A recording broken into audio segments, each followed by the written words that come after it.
माननीय सदस्य श्री अरविंद सामंत जी। माननीय चेयरमैन मैडम, बहुत गंभीर हूँ, बहुत दुखी भी हूँ, क्योंकि ये सरकार बार बार बता देती है कि हम कैसे धनवानों का सुरक्षा करते हैं, उद्योजकों की सुरक्षा कैसे करते हैं, न कि मजदूरों की करते हैं। मुझे बहुत दुख है कि मैं जब मंत्री था तभी भी ये लाने की कोशिश हुई थी। तब मैंने आदरणीय प्रधानमंत्री से कहा कि गलत होगा, पता नहीं, उस वक्त उन्होंने मुझे आदर भाव से कहा कि ये गलत है, अभी नहीं लाना, सावंत जी से बात करके लाना। अब फिर भी जैसे मैंने दे दिया, वापस आ गया। और आज इस पे जो भी प्रावधान है वो इतने डेंजरस है कि आगे चलकर ये जो तीनों कानून आप रिपील कर रहे हो ना, trade union act, industrial employment standing orders act 1946, trade union act 1926, the industrial dispute act 1947, the industrial relation code 2000, इसमें से क्या परिणाम हुआ है कभी आपने देखा है कि नहीं? मुझे मनसुख मांडविया मेरे मित्र हैं, मैं बहुत व्यथित अंतःकरण से बोल रहा हूँ, क्योंकि मैं भारतीय कामगार सेना का अध्यक्ष हूँ, वंदनीय शिवसेना प्रमुख बाला साहब ठाकरे जी ने इसका निर्माण किया कि लोगों को रोजगार मिले, नौकरियां मिले, और आगे चलकर आदरणीय उद्धव जी ठाकरे साहब ने उसको इतना प्रभावित किया कि सबको सुरक्षा मिले।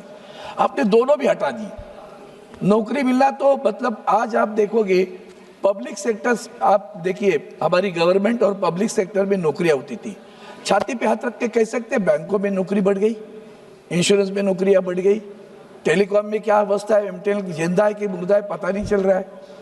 जब 30,000 दो लोग वहाँ काम करते हैं, मैं खुद वहाँ नौकरी करता था, आज 400 लोग हैं उसमें, मुंबई शहर में, सारा प्राइवेटाइजेशन, हर एक चीज कॉन्ट्रैक्ट पर। मैडम जी आपको पता है कि तीन खास करके कैजुअल, एक है कैजुअल लेबर, दूसरा होता है कॉन्ट्रैक्ट लेबर, और तीसरा होता है fix term labour.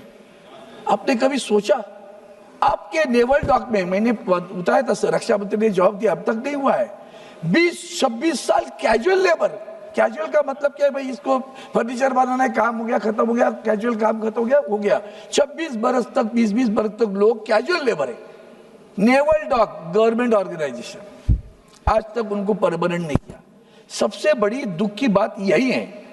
Contract labour, मैंने अभी एक एग्रीमेंट कर दी, तो एग्रीमेंट एक कंपनी का नाम है, उस कंपनी का 232 कर्मचारी है। मैंने पूछा कॉन्ट्रैक्ट कितना है? 2,500 कर्मचारी कॉन्ट्रैक्ट लेबर पे काम कर रहे हैं।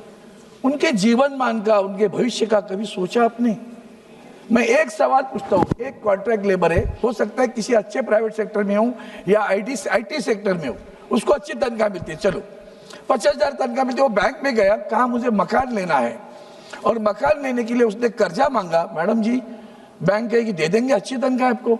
बाद में पूछेंगे आप परमानेंट हो, तो पूछेगा नहीं, I am on contract, so you will not get the loan. पक्का घर जिंदगी भर नहीं होगा, जिंदगी भर नहीं होगा। आज पता है आपको, इन्फोसिस, विप्रो, टीसीएस, अभी अमेजॉन, सभी ने कर्मचारियों को निकाला। क्या हुआ कभी सोचा उसका? कि जो कर्मचारी वहां काम करते थे और मतलब इंजीनियर्स थे, वो अच्छी नौकरी भी, अच्छी तनख्वाह मिल रही थी उनको। बहुत सारे लोगों के लव मैरिज हो गए, दोनों की तनख्वाह अच्छी है, मकान ले लिया, बड़े भर ले लिए, फ्लैट ले लिए, शादियां हुई। अब ऐसी परिस्थिति आई है, जो कुछ बचे उनको कहते हैं 50% तनख्वाह पे काम करो, और वो तनख्वाह लेकर अभी कर्जा कैसे वापस करेंगे? कभी सोचा उसका घर जो लिया है उसका लोन वापस करेंगे? आपने हर एक को असुरक्षित कर दिया। सबसे बड़ी बात है कि हक तो छीन लिया, असुरक्षित भी कर लिया। फिक्स टर्म पे क्या होता है पता है आपको मैडम? 2 बरस के लिए मैं नौकरी लग गया, मैसगांव नाम लेके गए तो सरकारी उद्योगों की। फिक्स टर्म पे लोग 7-7 बरस है, मतलब 7 टर्म हो गया तब तो 14 बरस सर्विस हुई। 14 बरस के बाद में परमानेंट नहीं हो रहा है, फिर कहते एग्जाम दे दो, कुछ जितनी वैकेंसी उतनी ले लेंगे।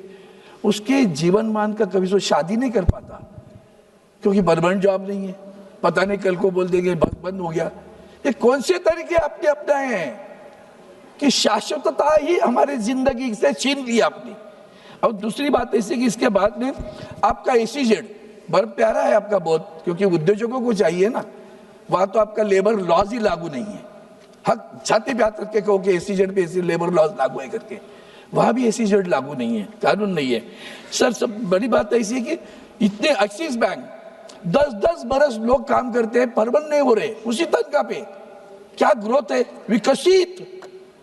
विकसित का मतलब विकास। तो विकास कैसे होगा? मेरी तनख्वाह 10 बरस उसी तनख्वाह पे काम करता हूं मैं, बढ़ने के लिए एग्रीमेंट नहीं, लेबर लॉज नहीं, ट्रेड यूनियन एक्ट से ट्रेड यूनियन नहीं बना सकते, यूनियन से निगोशिएट नहीं कर सकते।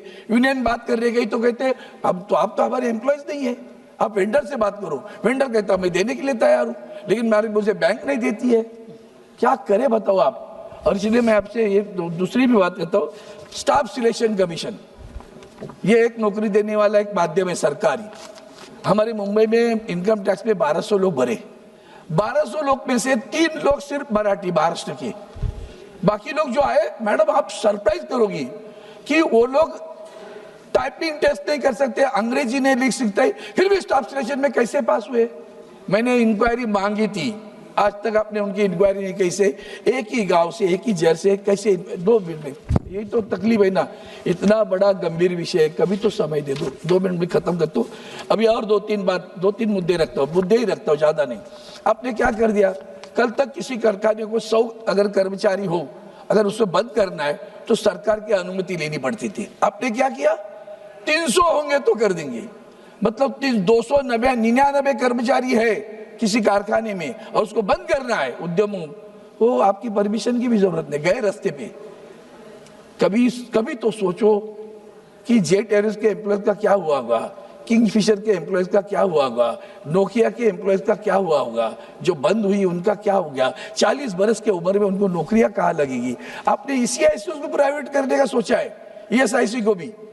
वो एम्प्लॉय स्टेट इंश्योरेंस स्कीम के अंतर्गत प्राइवेट करोगे, कहाँ से पैसा देगा?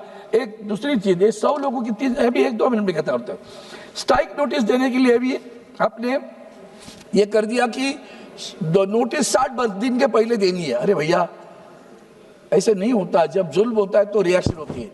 न्यूटन्स का लॉ है, action and reaction is equal and opposite. If the action of the management is wrong, the reaction is bound to be happen in the company. आपने नहीं सोचा ये, और इसलिए मैं आपसे इतना ही कहता हूँ कि रजिस्ट्रेशन ऑफ ट्रेड यूनियन, ये जो सारा ओसीएस अपने ईएसआईसी का प्राइवेटाइजेशन करने का सोचा है, ये सब अगर सोचोगे तो मुझे लगता है ये जो कानून आपने लाया है पूरा, तो इसको रिपील मत करो, आपके कानून को रिपील करो।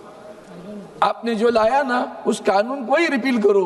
हमारे जो पुराने हक दिए थे, हमारे कर्मचारियों का, मजदूरों का हक छीनने का जो कानून आप लाए हो, उसका मैं निषेध करता हूँ। और मैं चाहता हूँ सरकार अंतर्मुख होकर पुनः दोबारा सोचे, क्या नौकरियां उपलब्ध है? रोजगार शब्द प्रयोग करते हो आप लोग, रोजगार और नौकरी में फर्क तो शाश्वत होती है। शाश्वतता से अशाश्वतता में लेके जाने वाला आपका कानून, उसका मैं निषेध करता हूँ, मेरे विचार व्यक्त करता हूँ। धन्यवाद।